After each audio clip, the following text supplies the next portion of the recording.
Hello everyone, welcome to Edu Study. সকলোকে Edu Study লৈ স্বাগতম জনাইছো। বন্ধুসকল, আজি আমি আলোচনা কৰিব লগা বিষয়টো হৈছে পাৰ্সেন্টেজ, অৰ্থাৎ শতাংশ আমি আলোচনা কৰিম আৰু এই শতাংশ এটা গুৰুত্বপূৰ্ণ টপিক যেটো আমি কোয়ান্টিটেটিভ এপ্টিটিউড অৰ্থাৎ ম্যাথছ যেটো আছে ম্যাথছৰ আমাৰ যিবিলাক প্ৰতিযোগিতামূলক পৰীক্ষাবিলাক হয় এতিয়া ইয়াত যিবিলাক কোৱেশ্চন মই পাৰ্সেন্টেজৰ কোৱেশ্চন লৈছো সেই কোৱেশ্চনবিলাক junior administrative assistant in the Assam secretariat exam 2020 কাৰণে অতিকে গুৰুত্বপূৰ্ণ প্ৰশ্ন লৈছো আৰু এইখিনি কোৱেশ্চন মই এই এক্সামটোৰ যিখিনি প্ৰিভিয়াস ইয়াৰ কোৱেশ্চন আছিল অৰ্থাৎ বিগত পৰীক্ষাবিলাকত ইয়াৰ যোৱা পৰীক্ষাবিলাকৰ যিবিলাক কোৱেশ্চন আছিল তাৰ পৰা বাছি লৈছো আৰু লগতে পিএনআৰডি এক্সাম যেটো আছে 2020 হ'ব লগা তাৰ কাৰণে এই কোৱেশ্চনখিনি অতিকে গুৰুত্বপূৰ্ণ হ'ব কাৰণ পিএনআৰডি আগৰ যিবিলাক এক্সাম আছিল সেই এক্সামৰ পৰা মই কোৱেশ্চনবিলাক পাৰ্সেন্টেজৰ কোৱেশ্চনবিলাক লৈছো আৰু অতিকে গুৰুত্বপূৰ্ণ কোৱেশ্চন ইয়াত আলোচনা কৰা হ'ব আৰু যিখিনি কোৱেশ্চন আমি বিভিন্ন ট্ৰিক লগাই বিভিন্ন ট্ৰিকৰ সহায়ত অতি সহজতে কোৱেশ্চনখিনি সলভ কৰিম কিছুমান ইয়াত পদ্ধতি আছে সেই পদ্ধতিবিলাক আপোনালোকক ভিডিওৰ জৰিয়তে শিকাবলৈ চেষ্টা কৰিম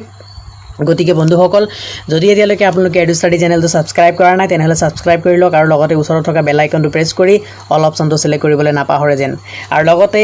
আহি থকা যেটো এসআই এক্সাম আছে বা আসাম পুলিচৰ বিভিন্ন এক্সাম বিলাক আছে এবি ইউবি যিবিলাক এক্সাম আছে টেট এক্সাম সিটেট এক্সাম সকলোখিনি এক্সামৰ কাৰণে যেটো পাৰ্সেন্টেজ আছে পাৰ্সেন্টেজ টপিকটো অতিকে গুৰুত্বপূৰ্ণ গতিকে পাৰ্সেন্টেজৰ কেইটামান কোৱেশ্চন আহিবই আপোনালোকে 4-5 নম্বৰ পাৰ্সেন্টেজৰ কোৱেশ্চন পাবই যিকোনো এক্সামতে গতিকে এই ভিডিওটো সকলো কাৰণে গুৰুত্বপূৰ্ণ হ'ব ভিডিওটো স্কিপ নকৰাকে সকলোৱে চাই যেন সো আৰম্ভ কৰিবলৈ গৈ আছো আজিৰ কোৱেশ্চনখিনি সো প্ৰথম কোৱেশ্চনটো লৈছো প্ৰথম কোৱেশ্চনত কি আছে 200 টকাৰ 30% 200 টকাৰ 30% কিমান হয় সেইটো উলিয়াবলৈ কৈছে এতিয়া বন্ধুসকল মই দুটা পদ্ধতিৰে কম এটা পদ্ধতি হৈছে আপোনালোকে যেটো স্কুলত পঢ়ি আহিছে পঢ়ি অহা পদ্ধতি মতে তাৰ মানে আমি কি কৰিব লাগিব যে 30% মানে কি কৰিব লাগিব আমি 100 ভাগৰ 30 এনেকৈ লৈ 30% এইটো পদ্ধতি বেয়া নহয় এইটো সহজ পদ্ধতি হয় আৰু কি কৰিব লাগিব আমি ইয়াৰ লগত 200 যেটো যিমান টকাৰ বুলি কৈছে সিমান টকাৰ তেতিয়া তাৰ লগত আমি এটো কটাকটি কৰিলো দুটা শূন্য কাটিলো তাৰ পিছত কিমান থাকিল 30 পূৰণ 2 থাকিল আৰু 30 পূৰণ 2 সমান কিমান হ'ব 60 টকা হ'ব এনসাৰটো আমাৰ অপচন বি হ'ব এতিয়া এই কোৱেশ্চনটো আমি এটা ট্ৰিকৰ সহায়ত অৰ্থাৎ এটা যেটো আমাৰ পদ্ধতি আছে এটা কৌশল আছে সেই কৌশল অৱলম্বন কৰি এটো আমি পেন পেপাৰ একো নুলুৱাকে আমি সলভ কৰিব পাৰিম কোৱেশ্চনটো আমি এনে চালু চকুৰে চাই কোৱেশ্চনটো সলভ কৰি দিব পাৰিম হেতু পদ্ধতি কি হৈছে যে মই আপোনালোকৰ কাৰণে এটা লিখিব লাগিব আপোনালোকে বুজি লোৱাৰ পিছত আপোনালোকে এবাৰ কৰি চাব হয় নে নহয় পেন পেপাৰ নুলুৱাকে আপোনালোকে কৰিব পাৰিব নে নোৱাৰিব তেতিয়া আপোনালোকে কমেন্টত জনাব যে প্ৰথমে মই লিখি আপোনালোকক বুজাবই লাগিব কাৰণ ইয়াত 30% বুলি কৈছে 30% অৰ্থটো হৈছে শতাংশ এই চিনৰ অৰ্থ হৈছে 100 কিমান আছে হেতু কৈছে তেতিয়া 100 কিমান আছে 30% বুলি ক'লে 130 আছে যদি 15% বুলি কয় 115 হ'ব গতিকে যদি 40% বুলি কয় 140 হ'ব গতিকে 100 কিমান আছে 30 আছে এতিয়া 100 হলনি আমাক কিমান দিছে ইয়াত ভ্যালুটো কিমান দিয়া আছে 200 টকাৰ বুলি কৈছে 500 টকাৰ বুলি ক'ব পাৰে 700 টকাৰ বুলি ক'ব পাৰে যিমান দিছে কিমানটো আমি আকৌ 100 তলত লিখি ললো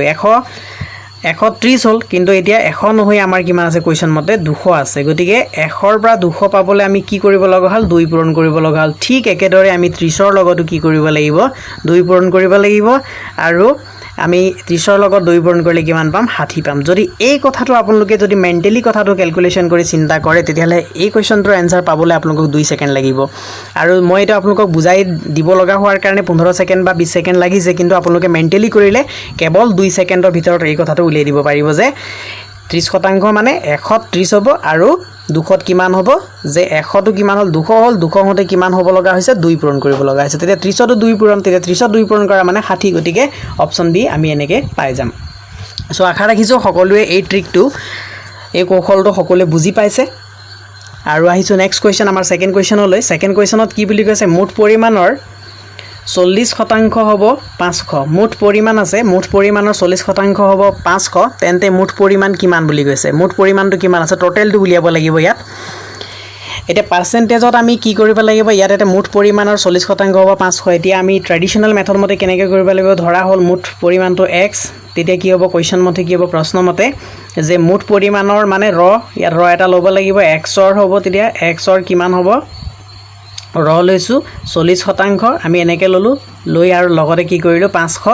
তেতিয়া এনেকে সলভ কৰিম তেতিয়া এটো সলভ কৰি গলে x ৰ মানে x পূৰণ তেতিয়া কিমান হ'ব 40% মানে কি হ'ব 100 ভাগৰ 40 এফালে কিমান আছে 500 আছে তেতিয়া আমি এটো কি কৰিব লাগিব যে x টো ইয়াত ৰাখিলো আৰু এই 100 ভাগৰ 40 টো এফালে নিলো তেতিয়া ইয়াত অলৰেডি কিমান আছে 500 আছে 500 লগত এই 100 ভাগৰ 40 ভগ্নাংশ এফালে নিলে কি হ'ব এই লুটি খাই ইয়াৰ কি হ'ব প্ৰতিক্ৰমটো ল'ব লাগিব তেতিয়া 100 ওপৰলৈ যাব 40 তললৈ আহিব তেতিয়া আমি যদি কটাকটি কৰিম তেতিয়া কটাকটি কৰিলে এটো 0 0 কাটিলো তাৰ পিছত 4 ইয়াক কাটিলো 4 কাটিলে কেবাৰ যাব 100 25 বাৰ যাব আৰু 25 ৰ লগত পূৰণ কৰিলে 5 25 কিমান হ'ব 125 হ'ল আৰু লগতে 50 এটা 0 আছিল সেই 0 ললো 1250 এনেকৈ আমি ট্ৰেডিশনাল মেথডত এনেকৈ সলভ কৰিব লাগিব কোৱেশ্চনটো 1250 যেটো আমাৰ অপচন এ শুদ্ধ উত্তৰ হয় 1250 সো এতিয়া এইটোকে আমি পেন পেপাৰ একো ব্যৱহাৰ নকৰাকৈ আমি কৰিব পাৰিম হেতু কেনেকৈ কৰিম তাৰ কাৰণে বুজি পাব লাগিব তাৰ কাৰণে আমি কেনেকৈ ট্ৰিক বিলাক কেনেকৈ কৌশল বিলাক আমি ব্যৱহাৰ কৰিম হেতু আমি জানিব লাগিব তেতিয়া তাৰ কাৰণে আমাৰ প্ৰথম কথা হৈছে মুঠ পৰিমাণ বুলি ক'লে পাৰ্চেন্টেজত সদায় আমি 100 ধৰিব লাগিব সদায় কিমান ধৰিব লাগিব 100 ধৰিব লাগিব এতিয়া কি হৈছে যে মুঠ পৰিমাণৰ 40% অৰ্থাৎ 100 কিমান 40 100 কিমান হ'ল 40 হ'ল এতিয়া কি বুলি কৈছে হেতুকে জানিবা এতিয়া কিমান কৈছে আমি নাজানো মুঠ পৰিমাণ আমাৰ কিমান আছে সেই মুঠ পৰিমাণটো আমাৰ x হ'ব পাৰে y হ'ব পাৰে যিকোনো হ'ব পাৰে তাৰ এতিয়া কিমান বুলি কৈছে একেদৰে ইয়াত 500 বুলি কৈছে তেতিয়া সেই মুঠ পৰিমাণটো কিমান আছে এতিয়া হেতু উলিয়াবলৈ আমি সদায় কি কৰিব লাগিব ক্ৰছ মাল্টিপ্লিকেশন এনেকে মাল্টিপ্লাই কৰিব লাগিব তেতিয়া মাল্টিপ্লাই কৰিবলৈ যাওঁতে আমি মই এতিয়া x ধৰিছো এই x টো আপোনালোকে নধৰিলেও পাৰিব আৰু মই এখিনি লিখিব লগা হৈছে আপোনালোকক বুজাবৰ কাৰণে কেৱল বুজাবৰ কাৰণে লিখিছো এইখিনি আপোনালোকে লিখিব লগা কোনো প্ৰয়োজন নাই আপোনালোকে সিধা কি কৰিব লাগিব যে কথাটো চিন্তা কৰি ল'ব যে 100 যদি 40 হয় তাক লুটিয়াই দিব যে 40 তাৰ মানে 40 যেতিয়া হ'ব 140 মানে কি হৈছে যে 40 ৰ মুঠ কিমান 100 হ'ব 140% মানে 140 গতিকে তাৰ অৰ্থটো হৈছে যে মুঠ কিমান আছে 100 আছে তাৰ মানে 40 হতে মুঠ কিমান আছে 100 আছে তেতিয়া এতিয়া আমাৰ কিমান হৈছে 500 হৈছে এতিয়া 500 হতে মুঠ কিমান হ'ব হেতু উলিয়াব লাগিব তাৰ কাৰণে ক্ৰছ মাল্টিপ্লিকেশন এটো লগত এটো তাৰ মানে কিমান হ'ব 100 লগত আমি কি কৰিব লাগিব 500 পূৰণ কৰিলো আৰু তলত কিমান আছে 40 আছে 40 এ কটাকটি কৰিলো একেদৰে ইয়াত 4 কাটিলে কিমান বাৰ যাব 125 বাৰ যাব আৰু 25 ৰ লগত যেতিয়া 50 পূৰণ কৰিম তেতিয়া কিমান হ'ব 1250 একেটা উত্তৰ আমি কেৱল 5 সেকেন্ডত এই আনসাৰটো উলিয়াই দিব পাৰিম মেন্টালি ক্যালকুলেট এখিনি লিখাৰ কোনো প্ৰয়োজনে নাই এখিনি লিখাৰ কোনো প্ৰয়োজনে নাথাকে মেন্টালি ক্যালকুলেশন কৰিব সিধা সিধি আমি কথাটো এটো চিন্তা কৰিলো যে 40 ত 100 আৰু তেতিয়া 500 ত কিমান হ'ব তেতিয়া সিধা সিধি ক্ৰছ মাল্টিপ্লিকেশন যে 40 ত 100 এতিয়া 500 এটো এই ক্ৰছটো মনত ৰাখিব লাগিব যে এইটো লগত এটো পূৰণ হ'ব 100 লগত 500 পূৰণ আৰু তলত কি আহিব 40 আহিব কটাকটি কৰাটো আপোনালোকৰ ভাল যেটো ক্যালকুলেশন আছে ক্যালকুলেশনটো ভাল হ'ব লাগিব স্ট্ৰংলি ক্যালকুলেট কৰিব পৰা ক্ষমতা থাকিব লাগিব তাৰ কাৰণে নেওতা এবিলাক আৰু যোগ বিয়োগ পূৰণ হৰণ ভালদৰে আপোনালোকে জানিব লাগিব তেতিয়া অতি সোনকালে কোৱেশ্চনৰ আনসাৰ দিব পাৰিব আশা ৰাখিছো এয়া সকলো বুজি পাইছে সেকেন্ড কোৱেশ্চনটো এতিয়া আহিলো থাৰ্ড কোৱেশ্চনলৈ থাৰ্ড কোৱেশ্চনটো এটা দীঘলীয়া কোৱেশ্চন আছে আৰু এয়া বিগত পৰীক্ষাৰ পৰা মই লৈছো এটা কোৱেশ্চনটো কি বুলি কৈছে যে এটা পৰীক্ষাৰ 72% পৰীক্ষাৰ্থী উত্তীৰ্ণ হৈছে পৰীক্ষাটোত আৰু যদি অনুত্তীৰ্ণ পৰীক্ষাৰ্থীৰ সংখ্যা যদি 56 ইয়াত সংখ্যা দিছে শতাংশ দিয়া নাই তেন্তে মুঠ পৰীক্ষাৰ্থীৰ সংখ্যা নিৰ্ণয় কৰা তেতিয়া মুঠ উলিয়াব লাগিব ইয়াতো মুঠ উলিয়াব লাগিব তেতিয়া কি বুলি কৈছে যে উত্তীৰ্ণ 72% বুলি কৈছে উত্তীৰ্ণৰ শতাংশটো দিয়া আছে আমাৰ কোৱেশ্চনটো কি দিছে প্ৰথমে বুজি পাব লাগিব 72% উত্তীৰ্ণ আছে তেতিয়া অনুত্তীৰ্ণৰ ইয়াত সংখ্যাহে দিছে এটো 56 টো ইয়া অনুত্তীৰ্ণৰ এটো শতাংশ নহয় এটো হৈছে সংখ্যা গতিকে আমি প্ৰথমে ইয়ালৈ না যাও উত্তীৰ্ণ যদি 72% হয় অনুত্তীৰ্ণ কিমান শতাংশ হয় হেতু আমি আগতেকে উলিয়াই লম তেতিয়া হেতু উলিয়াবলৈ আমি শতাংশৰ ক্ষেত্ৰত সদায় মুঠটো আমি 100 ধৰিব লাগিব গতিকে 100%ৰ পৰা আমি 72%টো বিয়োগ কৰি ল'ব লাগিব আৰু এইখিনি কাম কি হ'ব আমাৰ মেন্টালি ক্যালকুলেট কৰি আমি কিমান পাম 28% পাম অৰ্থাৎ অনুত্তীৰ্ণ সংখ্যা কিমান অনুত্তীৰ্ণৰ শতাংশ কিমান আছে ইয়াত 28% আছে গতিকে এতিয়া আমি কি কৰিম যে সেই যে 28% আছে সেই 28%ৰ ভ্যালু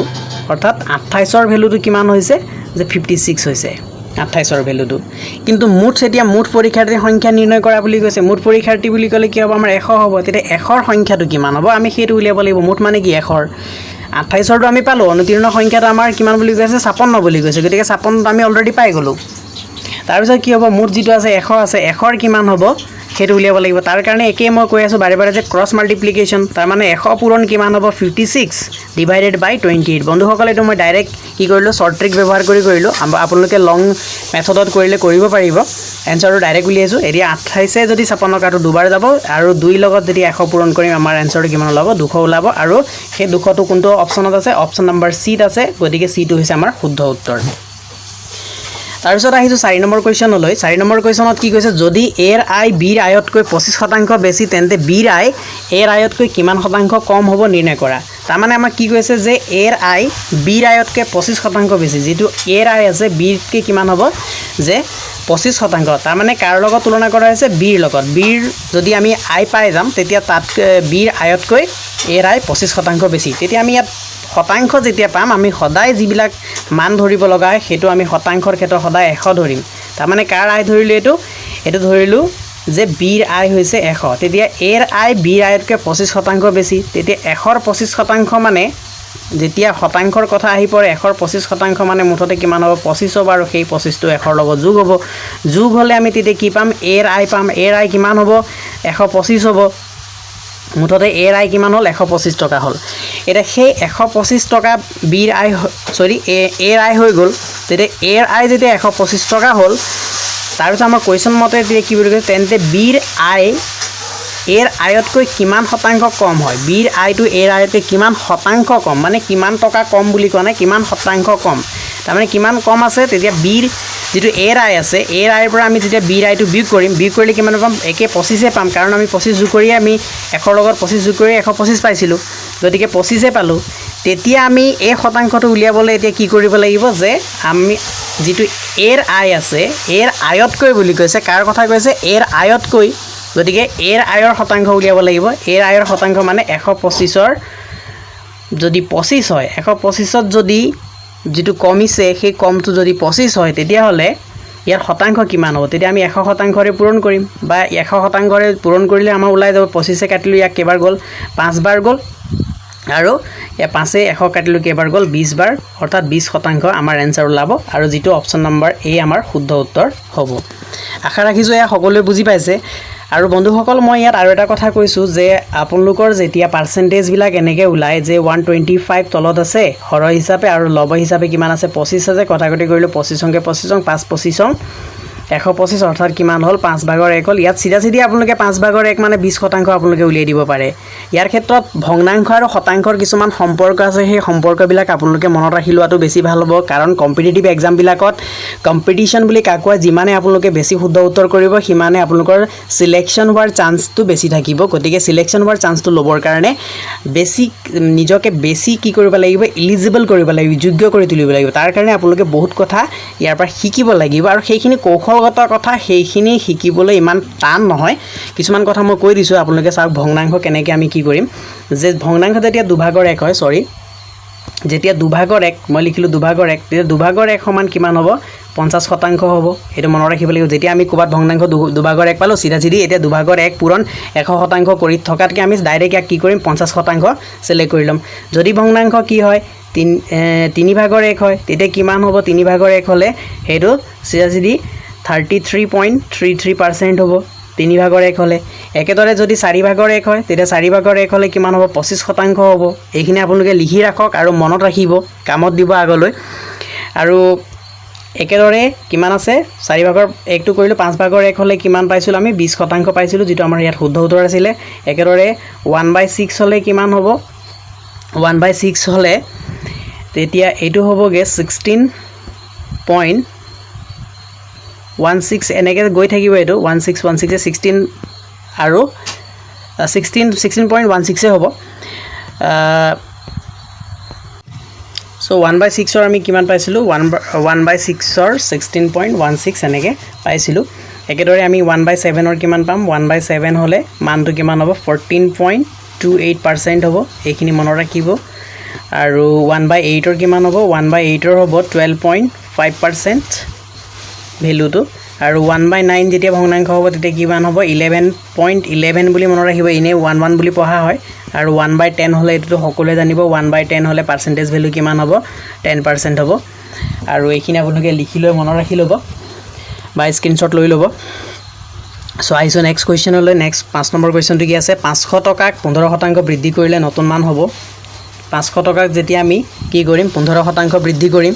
তেতিয়া 15% এতিয়া শতাংশ বুলি কোৱাৰ লগে লগে নিয়ম একেটা আছে যে আমি 100 ললো 100 এতিয়া কি কৰিব লগা হৈছে 100ক আমি 15 বৃদ্ধি কৰিম 15% মানে 100 কি কৰিলো 15 বৃদ্ধি কৰিলো 100ক 15 বৃদ্ধি কৰা মানে কিমান হ'ব 115 হ'ব 115 হ'ব এতিয়া তাৰ পিছত কিমান আছে আমাৰ ইয়াত 500 আছে এতিয়া 500 কি কৰিব লাগিব 15% তেতিয়া আমি ক্ৰছ মাল্টিপ্লিকেশ্যন কৰিলেও হ'ব বা আমি এনেকৈ যদি চাওঁ এনেকৈ এইটো হিচাপত চালে হ'ব যে 100 টো কিমান হ'ল এইটো 500 হ'ল 500 কেনেকৈ হ'ব 100 পূৰণ 5 কৰিলে একেদৰে ইয়াতো আমি যদি 5 পূৰণ কৰি দিম তেতিয়া কিমান হ'ব 5 ৰে 100 পূৰণ কৰিলে 500 আৰু 15 5 15 75 তেতিয়া 500 আৰু 75 যোগ কৰিলে কিমান হ'ব 575 হ'ব এইখিনি মই আপোনালোকক ক'বৰ কাৰণে 10 ছেকেণ্ড সময় লাগিছে কিন্তু আপোনালোকে কৰিলে 3 বা 4 ছেকেণ্ডৰ ভিতৰত এনসাৰটো উলিয়াই দিব এতিয়া আমাৰ এনসাৰটো হৈছে শুদ্ধ উত্তৰটো হৈছে কিমান অপচন নম্বৰ বি আহিছোঁ নেক্সট কুৱেশ্যনলৈ 6 নম্বৰ কুৱেশ্যন এখন শাৰীৰ মূল্য শতকৰা 8% বৃদ্ধি কৰা হ'ল যদি শাৰীখনৰ বৰ্ধিত মূল্য কিমান আছে 1566 টকা অৰ্থাৎ 1566 টকা হয় তেনেহলে শাৰীখনৰ আগৰ মূল্য কিমান আছিল এতিয়া আগৰ মূল্য উলিয়াব লাগিব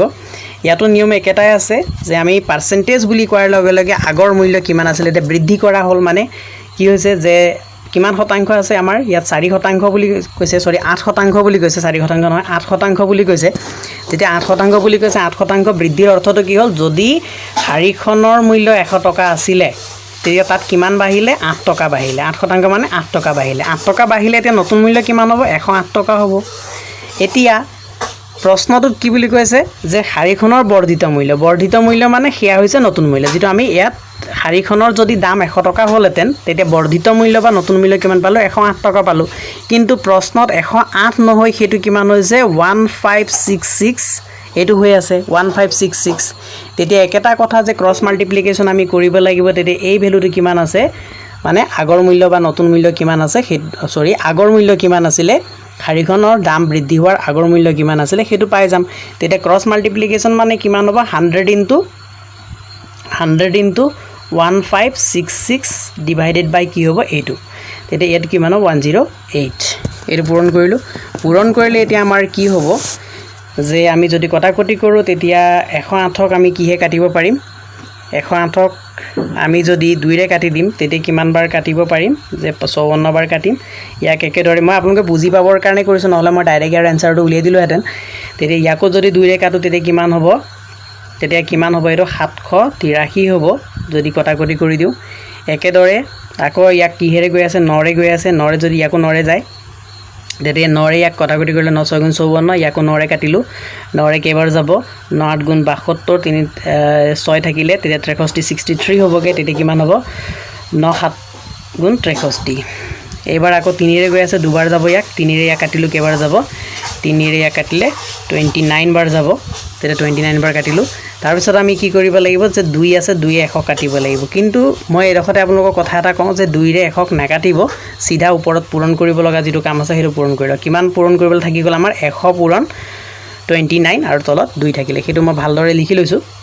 যে আমাৰ ওপৰত কিমান থাকিল 100 পূৰণ 29 আৰু তলত কিমান থাকিল 2 থাকিল এইটো কেতিয়া কটাকটি কৰি পূৰণ কৰা ব্যৱস্থা নকৰিব এইটো সাক সিম্পলি আমি কেনেকৈ উলিয়াম পাৰিম যে এইটো 29 100 হ'ব অৰ্থাৎ 2900 হ'ব আৰু 2 মানে 29ক দুভাগ কৰিলে কিমান হ'ব 29 28ক দুভাগ কৰিলে 1400 হ'ব আৰু কিমান থাকিল 100 থাকিল 100ক দুভাগ কৰি দিলো আকৌ তেতিয়া কিমান থাকিব 50 থাকিব অৰ্থাৎ 1450 টো এনসাৰ ওলাই যাব এইটোকে নকৰি যদি আপোনালোকে এটো কটাকটি কৰিলে হেতেন 2 গুণ 2 আৰু 2 যদি 100 কাটিলে হেতেন 50 বাৰ তেতিয়া 50ৰ লগত আপোনালোকে ইয়াক 29ক পূৰণ কৰিব লগা হ'লহেতেন বা এইটো 5 ৰে 9 এইটো 29ক পূৰণ কৰিলে হেতেন 5 ৰে 29ক পূৰণ কৰিলে তেতিয়া কিমান পালে হেতেন 145 পালে হেতেন তাৰ লগত এতিয়া শূন্য লগাই 1450 তেনেকৈ পালে হেতেন কিন্তু হেতু কৰিবলৈ আপোনালোকৰ অলপ সময় বেছিকে লাগিব মই যেটো পদ্ধতি কৈছো হেতু পদ্ধতিত অলপ সোনকালে হয় গতিকে আমাৰ এনসাৰ কোনটো আছে এনসাৰ আমাৰ অপচন নম্বৰ এ আছে হেতু শুদ্ধ উত্তৰ আশা ৰাখিছো সকলোৱে ভালদৰে বুজি পাইছে এতিয়া আহিছো নেক্সট কুৱেশ্যনলৈ 7 নম্বৰ কুৱেশ্যনত কি বুলি কৈছে এখন গাড়ীৰ মূল্য বছৰি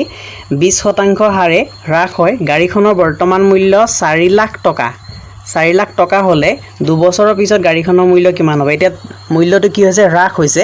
20% কে হ্ৰাস হৈ গৈছে গতিকে গাড়ীখনৰ এতিয়া 2 বছৰৰ পিছত মূল্যটো কিমান হ'ব আমি হেতু উলিয়াব লাগিব তেতিয়া তাৰ কাৰণে আমি কি কৰিব লাগিব একেটা পাৰ্চেন্টেজৰ কথা আছে 20% হ্ৰাস বুলি কৈছে মানে কমি গৈছে তেতিয়া যদি গাড়ীখনৰ আগৰ মূল্য বা বৰ্তমান মূল্য কিমান আছে 100 টকা হয় তেতিয়া 100 টকা হলে বছৰি কি হৈছে বছৰি 20% হৈ কমিছে গতিকে যদি গাড়ীখনৰ বৰ্তমান মূল্য 100 টকা হয় তেতিয়া এবছৰৰ পিছত মূল্যটো হ্ৰাস হৈ কিমান হ'ব যে 20 টকা হ্ৰাস হ'ব 20 টকা হ্ৰাস হ'লে কিমান হ'ব 80 টকা হ'বগে 100 পৰা 20 টো বিয়োগ কৰিব লাগিব যেটো হ্ৰাস হৈছে যিমান শতাংশ হ্ৰাস হৈছে সিমান শতাংশ বিয়োগ কৰিলো বিয়োগ কৰি দিয়াৰ লগে লগে কিমান পালো 80 টকা পালো অৰ্থাৎ 100 টকা যদি গাড়ীখনৰ মূল্য হ'লেতেন এবছৰ পিছত কিমান হ'ব তাৰ মূল্যটো 80 টকা হ'ব তেতিয়া কিন্তু 100 টকা নহয় আমাৰ কিমান আছে ইয়াত 4 লাখ টকা আছে কিমান টকা আছে 4 লাখ টকা আছে তেতিয়া 4 লাখ টকাটো এবছৰৰ পিছত কিমান হ'ব 20% হ্ৰাস হ'লে সেইটো উলিয়াবলৈ এতিয়া আকৌ ক্ৰছ মাল্টিপ্লিকেশ্যন কৰক তেতিয়া ক্ৰছ মাল্টিপ্লিকেশ্যন কৰিলে যদি আপোনালোকে মেন্টেলি ক্যালকুলেশ্যন কৰিব পাৰে তেতিয়া বুজি পাব যে 100 টো তললৈ আহিব তেতিয়া দুটা শূন্য ইয়া দুটা শূন্য কটাকটি হ'ব তেতিয়া কটাকটি হ'লে আমি কিমান পাম এটো ইয়াত 80 থাকিব পূৰণ কিমান থাকিব 4000 থাকিব পূৰণ কৰিলে কিমান হ'ব যে 8 4 গুণ 32 হ'ব আৰু ইয়াত 80 এটা শূন্য আছিল সেই শূন্য লৈ আহিলো আৰু 4000 তিনটা শূন্য আছিল সেই তিনটা শূন্য লগত আনি তাৰ মানে এবছৰৰ পিছত দামটো কিমান হ'ব 3,20,000 টকা হ'ব যদি এবছৰৰ পিছত আমি দামটো উলিয়াব লগা হয় কিন্তু আমাক 2 বছৰ পিছত উলিয়াবলৈ কৈছে এতিয়া 2 বছৰৰ পিছত দামটো উলিয়াবলৈ হলে আকৌ আমি এই 3,20,000 টকাটো আমি বৰ্তমান মূল্য বুলি ধৰি ল'ব লাগিব তেতিয়া তাক বৰ্তমান মূল্য বুলি ধৰিলে আকৌ একে কথা যে 100 টকাত কিমান কমিছে 20 টকা কমিছে অৰ্থাৎ 20% কমিছে বুলি কৈছে তেতিয়া তাৰ নতুন মূল্য কিমান হ'ব 80 টকা হ'ব এতিয়া 100 টকা নহয় এতিয়া বৰ্তমান মূল্য কিমান আছে আমি যেটো এতিয়া এবছৰৰ পিছৰ বৰ্তমান মূল্যটো যেটো পাইছো কিমান পাইছো 3,20,000 টকা গতিকে 4টা শূন্য লগাব লাগিব তেতিয়া 3,20,000 টকা এটা সেই 3,20,000 টকা 2 বছৰৰ পিছত কিমান হ'ব সেইটো উলিয়াব ইয়াতো আকৌ ক্ৰছ মাল্টিপ্লিকেশ্যন তেতিয়া কি হ'ব এই 100 টো তললৈ গুচি আহিব তললৈ আহিলে ইয়াৰ দুটা শূন্য এনেকে কটাকটি যাব তেতিয়া কিমান থাকিব ইয়াত থাকিব 32 আৰু ইয়া 32 আৰু দুটা শূন্য অৰ্থাৎ 3,200 টকা আৰু ইয়াত থাকিব 80 দুটা পূৰণ কৰিলে প্ৰথমে শূন্য কেইটা আহিব হিচাপ লৈ লওক ইয়াত এটা দুটা শূন্য এটা তিনটা শূন্য হ'ল তাৰ পিছত কি হ'ব 8 2 গুণ 16 6 8 ৰ লগত 2 16 6 উপৰিলে 1 8 3 গুণ 24 একে 25 অৰ্থাৎ 2,56,000 টকা 2 বছৰৰ পিছত গাড়ীখনৰ মূল্য হ'ব গাড়ীখনৰ 2 বছৰ পিছত মূল্য কিমান হ'ব 2,56,000 টকা আৰু সেইটো অপচন ডি আমাৰ কাৰেক্ট অপচন হৈ আছে সো আশা ৰাখিছো সকলোৱে এটো বুজি পাইছে একেবাৰে শৰ্ট ট্ৰিকত কৰিছো এইখিনি আপোনালোকে মেন্টেলি ক্যালকুলেট কৰি ল'ব পাৰিব এতিয়া আহিছো নেক্সট কোৱেশ্চনলৈ 8 নম্বৰ কোৱেশ্চন আৰু এটো কোৱেশ্চন আজি লাষ্ট কোৱেশ্চন হ'ব ইয়াত কি বুলি কৈছে যে এটা কাপোৰ ধোৱা মেচিনৰ মূল্য 25% বৃদ্ধি কৰা হ'ল 25% বৃদ্ধি হ'ল বৃদ্ধি কৰাৰ পিছত শতকৰা কিমান মূল্য কিমান হ্ৰাস কৰিলে পুনৰ কাপোৰ ধোৱা মেচিনটোৰ আগৰ মূল্য হ'ব অৰ্থাৎ কি বুলি কৈছে যে প্ৰথমে কাপোৰ ধোৱা মেচিন এটা আছিল যেটো মূল্যত সেইটো মূল্যৰ পৰা 25% বৃদ্ধি কৰি নতুন মূল্য পোৱা গ'ল আকৌ সেই নতুন মূল্যক যদি আমি বেছ হিচাপে ভেটি হিচাপে ধৰি লৈ অৰ্থাৎ তাক আগৰ মূল্য হিচাপে ধৰি লৈ এতিয়া তাৰ পৰা যদি কিবা এটা শতাংশ হ্ৰাস কৰি দিও তেতিয়া আকৌ কি হ'ব আগৰ মূল্য পাই যাম তেতিয়া সেই আগৰ মূল্যটো ইয়াত আকৌ নতুন মূল্য হিচাপে থাকিব তাৰ কাৰণে একেটা কথা পাৰ্চেন্টেজৰ ট্ৰিক আছে ইয়াত পাৰ্চেন্টেজৰ ট্ৰিক মতে আমি কৰি লল 25% বৃদ্ধি কৰা অৰ্থাৎ হৈছে তাৰ অৰ্থটো কি হৈছে যে নতুন যেটো আগৰ মূল্য আছিল 100 টকা যদি আছে তেতিয়া নতুন মূল্য কিমান হ'ব 125 টকা হ'ব কাৰণ 25% মানে কি হ'ব যে 100 ৰ লগত 25 টো যোগ হ'ব 125 টকা নতুন মূল্য হৈ পৰিব এটা এই নতুন মূল্যৰ পৰা আকৌ আগৰ মূল্য পাবলৈ হলে কিমান শতাংশ হ্ৰাস কৰিব লাগিব হেতু কৈছে তেতিয়া নতুন মূল্য কিমান আছে 125 আৰু আগৰ মূল্য কিমান আছে 100 আছে তাৰ পিছত ইয়াৰ মাজত ডিফাৰেন্স কিমান আছে অৰ্থাৎ ইয়াৰ মাজত পাৰ্থক্য বিয়োগ কৰিলে কিমান পাম হেতু পাম 25 টকা তেতিয়া আকৌ আমি কি কৰিব লাগিব যে নতুন মূল্য যেটো আছে তাক আগৰ মূল্য হিচাপে তলত ভগ্নাংশ হিচাপে ল'ব লাগিব ওপৰত যিমান হ্ৰাস হৈছে সেই হ্ৰাসটো ওপৰত ললো অৰ্থাৎ 125 ভাগৰ 25 হ'ল আৰু এটো কটাকটি কৰিলে 25 অংকে 25 5 25 125 অৰ্থাৎ কিমান হ'ল 5 ভাগৰ 1 আৰু 5 ভাগৰ 1 মানে হৈছে কিমান 20% হৈছে আৰু অপচন নম্বৰ বি আমাৰ শুদ্ধ উত্তৰ সো এইখিনি আছিল আমাৰ আজিৰ আলোচ্য বিষয় পাৰ্চেণ্টেজৰ এনেধৰণৰ কুৱেশ্যনে বিভিন্ন প্ৰতিযোগিতামূলক পৰীক্ষাবিলাকত আহিছে আৰু আশা ৰাখিছোঁ আপোনালোকে ভালদৰে বুজি পাইছে আৰু যদি ভালদৰে বুজি পাইছে তেতিয়াহ'লে আপোনালোকে ভিডিঅ'টো লাইক আৰু শ্বেয়াৰ কৰিবলৈ নাপাহৰিব আৰু লগতে কোনবিলাক টপিকৰ ওপৰত ভিডিঅ'বিলাক আপোনালোকে বিচাৰে কমেণ্টত লিখিবলৈ নাপাহৰিব আৰু নেক্সট আমি লাভ লোকচানৰ কথা আলোচনা কৰিম আমাৰ নেক্সট পাৰ্টত সো তেনেধৰণৰ ভিডিঅ' বনোৱা উচিত নে অনুচিত আপোনালোকে কমেণ্টত নিশ্চয় জনাব ভিডিঅ'টো চোৱাৰ বাবে সকলোকে ধন্যবাদ জনাই ইমানতে সামৰণি মাৰিলোঁ